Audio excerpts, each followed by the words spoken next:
Sí, así es. Fue entonces cuando grabé el vídeo. Se suponía que era una broma. Muy en serio. Me puse unas Ray-Ban falsas, puse música EDM de fondo e hice una imitación exagerada de un criptóbro. ¿Queréis haceros ricos? Shibapum69 va a la luna. Solo estaba haciendo el tonto. Usé imágenes de archivo de yates, Lamborghinis y idiotas descorchando botellas de champán. A mitad del vídeo se me quebró la voz de la risa, pero edité esa parte. Lo subí a TikTok con un pie de foto que decía: no es un consejo financiero, pero en realidad sí lo es. Tenía como 132 seguidores. No esperaba que se hiciera viral, pero al final del día tenía más de 800,000 visitas y seguían subiendo. Los comentarios iban desde "tío, esto es muy gracioso" hasta "espera, ¿esto es real?" o "oye, ¿dónde puedo comprarlo?". Y ahí fue cuando recibí el mensaje directo. Una cuenta con un nombre raro, @shibapump.team oficial, me envió un mensaje. Me decía que les encantaba mi energía, que había captado el ambiente a la perfección. Me ofrecían $5,000 por hacer 3 vídeos promocionales más. Sin contrato, solo una transferencia en criptomoneda, directamente a mi monedero. Escucha, soy padre soltero. Me despidieron de mi trabajo de repartidor hace 3 semanas porque mi coche no pasó la ITV y mi jefe dijo que no podía mantenerme sin coche. Llevábamos 2 meses de retraso en el alquiler. Aún no se lo había dicho a Leo, pero quizá nos quedaban unos 10 días antes de tener que irnos a vivir con mi primo Ricky, que vive con otros 6 tíos que vapean en casa y creen que la lucha libre es real. Así que sí, acepté el trato. El dinero llegó a mi cartera en unas 2 horas. Lo miré incrédulo, mientras mi saldo finalmente mostraba más de $14.27. Lloré, literalmente lloré sobre mi plato de arroz pasado mientras Leo se sentaba frente a mí tarareando una canción de Minecraft. Hice los videos, me puse en modo vergüenza ajena total, hice un testimonio falso. Después de invertir en Shibapump69, por fin pude volver a comprar huevos ecológicos. En uno de ellos aparecía Leo con un cohete de juguete en la mano gritando "¡A la luna!". Sabía que era una tontería, pero la gente se lo tragó. Los comentarios eran una locura. Se compartieron. Me enviaron mensajes directos. Incluso recibí algunas solicitudes de entrevistas que rechacé educadamente porque, vamos, sabía que todo era una mierda. Excepto que, una semana después, la moneda desapareció. Como por arte de magia, se esfumó. La gente perdió dinero, mucho dinero. Algunos publicaron capturas de pantalla de sus carteras vacías. Otros afirmaron que habían invertido los ahorros para la universidad de sus hijos, lo cual, seamos sinceros, ¿quién hace eso con una moneda llamada Shibapump69? Pero supongo que los memes tienen poder y mi cara tonta se convirtió en sinónimo de la mayor estafa de shitcoin del año. Ahí fue cuando las cosas se pusieron feas. Alguien en Reddit encontró el libro blanco. ¿Y adivinen qué? Mi foto, una de mis estúpidas capturas de pantalla parodiadas, aparecía justo al lado de un título inventado: Luis Gutiérrez, director de expansión criptográfica en Norteamérica. Sí, Luis es mi nombre, pero nunca les dije que podían hacer eso. Nunca firmé nada, y de repente, mi bandeja de entrada se convirtió en una pesadilla. Amenazas de muerte reales. Eres un estafador de mierda, espero que ardas en el infierno. Tu hijo crecerá sabiendo que su padre es un ladrón. Ten cuidado, sabemos dónde vives. Y lo peor, una noche, Leo vino a mí con su iPad en la mano, con cara muy seria. Papá, me dijo, ¿por qué te llaman criminal en internet? Me quedé paralizado. El aire a mi alrededor se volvió denso. Oí el zumbido del frigorífico más fuerte de lo habitual. El ventilador del techo hacía clic como si se burlara de mí. Se me secó la boca. Lo miré a la cara, tan abierta, tan confundida, sin enfado, sin tristeza, solo, intentando entender. Quería mentir, Dios, quería decir, son solo trolls haciendo tonterías, pero en lugar de eso me arrodillé a su lado y le dije: hice un vídeo que algunas personas malas utilizaron para algo peor, y ahora la gente cree que yo formaba parte de ello. Parpadeó y preguntó: ¿vamos a estar bien? No lo sabía, pero le dije: sí, y lo decía en serio, aunque no estuviera segura de cómo. Esa noche me quedé despierta intentando denunciar todas las páginas falsas con mi nombre. Empecé a recibir llamadas de números que no reconocía. Alguien incluso publicó nuestra dirección en un hilo titulado: "Aquí es donde vive la estafadora Shibapump69". Presenté una denuncia ante la policía. No hicieron nada. Me dijeron que me mantuviera alejada de internet. Sentía que me hundía. Era como si la casa fuera la misma, pero las paredes me presionaban. Cada ruido exterior me hacía sobresaltar. Desenchufé la cámara del timbre porque no paraba de sonar al azar. Dejamos de salir. Leo faltó 2 días al colegio porque tenía miedo de que alguien lo siguiera a casa. Ya no me sentía como un padre, me sentía como un blanco. Y lo peor era que yo nos había metido en eso. todo por $5,000. Y un meme: cuando estás en la ruina y eres un poco famoso por las razones equivocadas, cada golpe en la puerta suena como si viniera acompañado de un bate de béisbol. Empecé a dejar las persianas entreabiertas, lo justo para ver fuera, pero no lo suficiente para que nadie pudiera ver dentro. Nuestro jardín delantero se había convertido en un terreno seco lleno de hierba y colillas. Ninguno de los dos fumábamos, pero los amigos del vecino las tiraban por encima de la valla. Dejé de preocuparme, dejé de cortar el césped. ¿Qué sentido tenía cortar el césped cuando Internet pensaba que eras el ejemplo perfecto del fraude criptográfico? Pero algo cambió el día que vi a Leo dibujando en el cristal de la ventana con la yema del dedo. Aquella mañana estaba nublado, uno de esos días pegajosos de Los Ángeles en los que el aire parece soda caliente, húmedo y sin aire. Dibujó una cara sonriente y luego la borró. ¿Estás bien, mijo? Se encogió de hombros y dijo: ¿podemos ir otra vez a la biblioteca? Eso me impactó, más de lo que esperaba, porque solíamos ir 2 veces por semana, incluso cuando yo trabajaba, solo para salir del apartamento, respirar aire que no oliera a tostadas quemadas y sueños rotos. Pero había estado tan absorto en borrar mensajes de odio y buscar en Google con pánico: ¿puedes ir a la cárcel por promocionar una moneda que no has creado?, que olvidé que mi hijo solo quería volver a leer sobre el espacio. Así que fuimos. Me puse una sudadera con capucha y gafas de sol, aunque ya hacía 30 grados, y caminamos las 10 manzanas hasta la sucursal de Mariposa. Mantuve la cabeza gacha, escudriñando cada rostro. En un momento dado, juraría que una señora que paseaba a su pug me miró 2 veces, y estuve a punto de dar media vuelta, pero Leo saltaba a mi lado como si nada hubiera cambiado. La biblioteca era fresca, tranquila y olía a papel viejo y a un ligero desinfectante de limón. Leo se dirigió directamente a la sección de ciencias. Yo me quedé en medio de los pasillos, respirando, disfrutando de esa tranquilidad sagrada que era todo lo contrario a la furia de Internet. Me senté en un rincón, abrí una revista al azar y fue entonces cuando me di cuenta de que alguien me miraba. Era más o menos de mi edad, 30 y tantos, llevaba una camiseta descolorida de la USC y empujaba un carrito lleno de libros devueltos. Quizá era bibliotecario. Me sonrió y me saludó con la cabeza. Le devolví el saludo y bajé la mirada como si me hubieran pillado haciendo algo malo. 20 minutos más tarde se acercó y me entregó un folleto. Hay un grupo comunitario de alfabetización tecnológica que se reúne aquí los jueves, me dijo. Si te interesa el cripto, últimamente han estado hablando de las estafas. Quizá te interese pasarte. Se me hizo un nudo en el estómago, pero su tono no era sarcástico. No había acusación alguna en él. Gracias, murmuré, doblándolo como si fuera radioactivo. Leo sacó 3 libros, uno sobre agujeros negros, otro sobre criaturas marinas y un tercero que no era más que teorías de fans de Minecraft disfrazadas de ciencia. Estaba radiante. ¿Sabías que hay un pez que puede ver en la oscuridad?, me preguntó de camino a casa.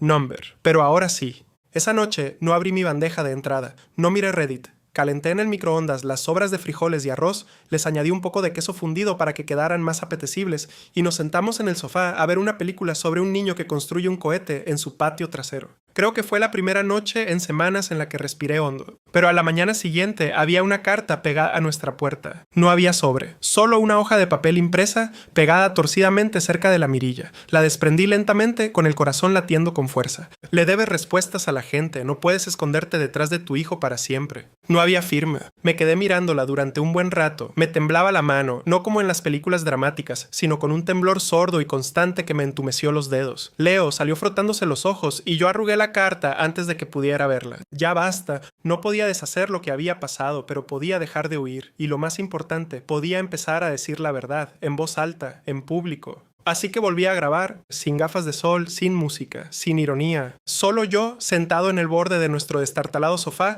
hablando a la lente rota de mi teléfono. Me llamo Luis, soy padre soltero. Hace unas semanas hice un estúpido vídeo parodiando una criptomoneda porque me pareció gracioso. Entonces los desarrolladores me ofrecieron dinero y acepté porque estaba arruinado, porque nos estábamos quedando sin comida, porque pensé que si conseguía un poco de dinero, tal vez podría arreglar las cosas. Hice una pausa, tragué saliva.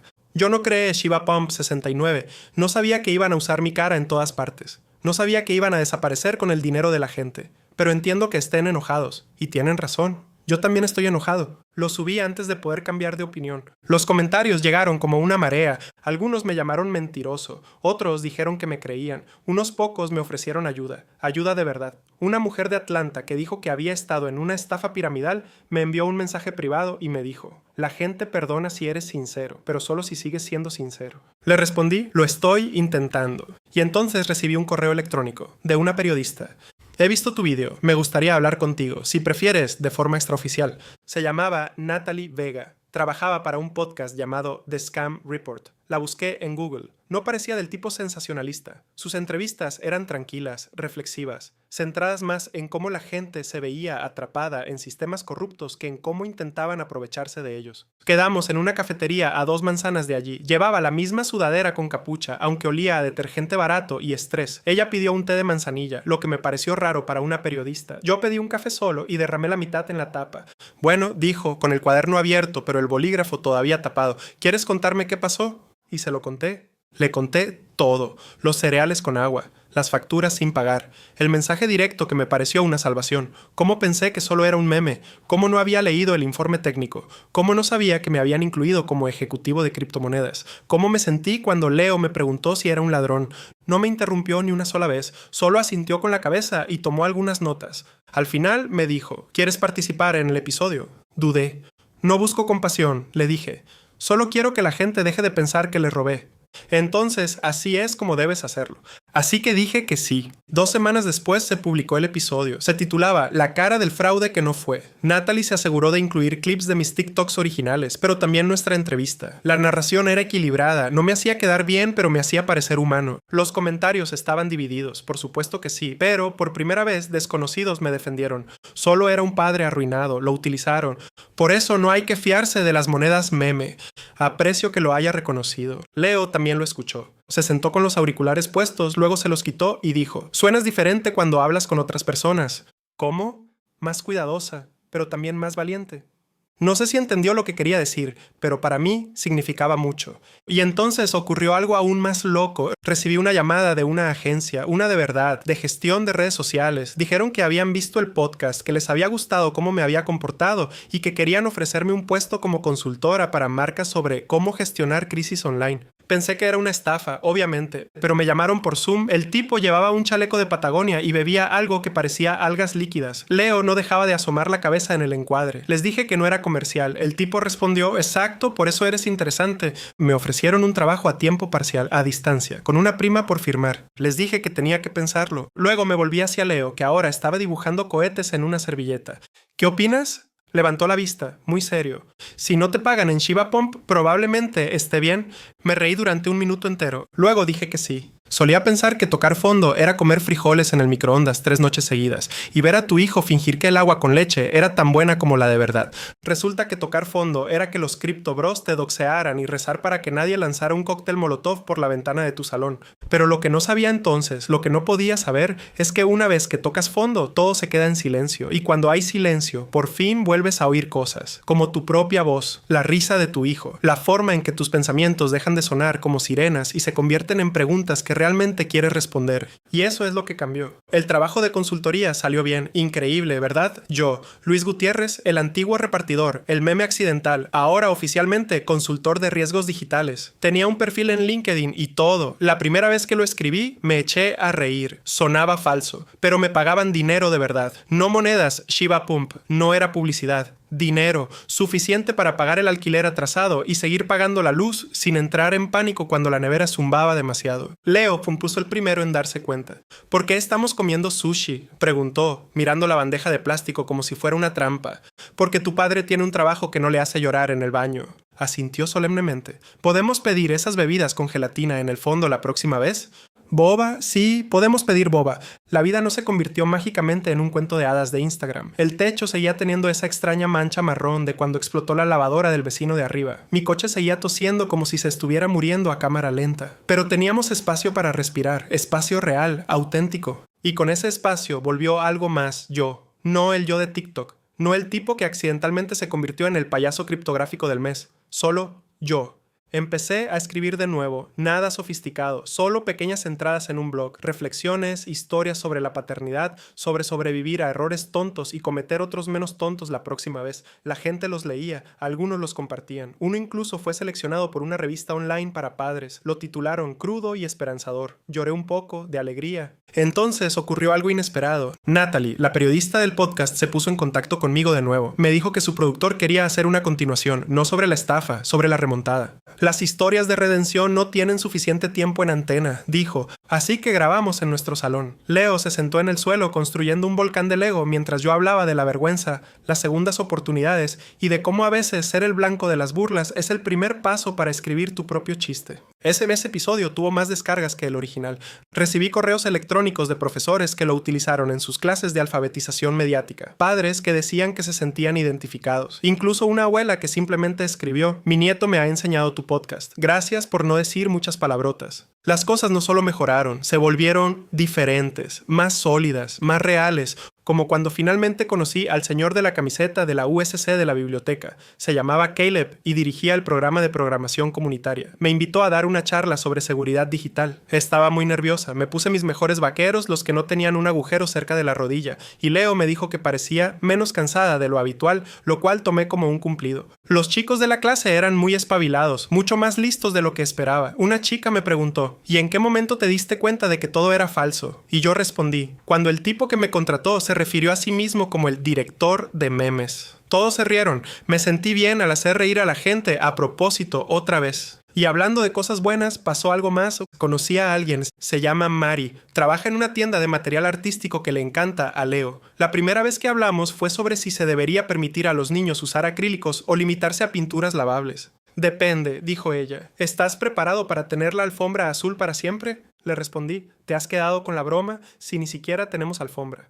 Ella se rió. Yo me reí. Seguimos hablando. No me buscó en Google inmediatamente, o quizá lo hizo y no dijo nada. Pero cuando se lo conté, se limitó a sentir y dijo: parece que aprendiste por las malas, pero aprendiste. A Leo le gusta, lo cual es curiosamente lo más importante. Dijo: huele a canela, y yo le respondí: ¿eso es un cumplido o una pista de que tienes hambre otra vez?